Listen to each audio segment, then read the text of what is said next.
আজ আমি মদ ছাড়া চলবো না। মদ খেয়েছি মদ।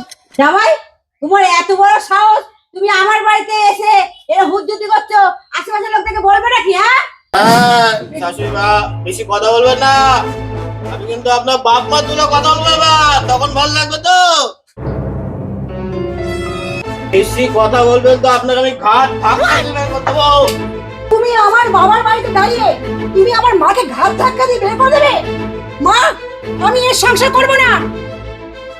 বেরো আমার ঘর।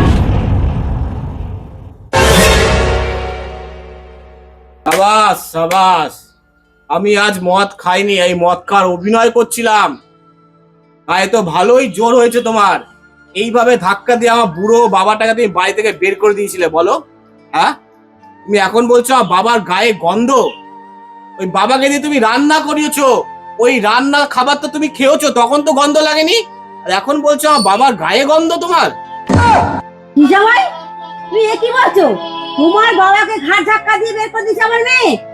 তার যেটা নেই সে তার মর্ম বুঝবে কি করে? ছোটবেলা তো বাপটাকে হারিয়েছো। তোর বাবার সমান তো শ্বশুর, হ্যাঁ? আর তুই সেই শ্বশুরকে তুই গায়ে হাত দিয়েছিস? বেশ করেছি, আমি গায়ে দিয়েছি, বেশ করেছি। আবারও দেবো যদি আমার কথা না শুনে। কি বললি তুই? এই শিক্ষা দিয়েছি। বেরো, বেরো আমার বাড়িতে, বেরো, বেরো। যদি শ্বশুরকে সম্মান করতে পারবি, নিজে বাবার মনে করে, এই নিয়ে ঢুকবি। একদম এই বাড়ির দিকে আসবি না। তোর মতো মেয়ে আমার দরকার নেই। যা বেরো বাড়ি থেকে।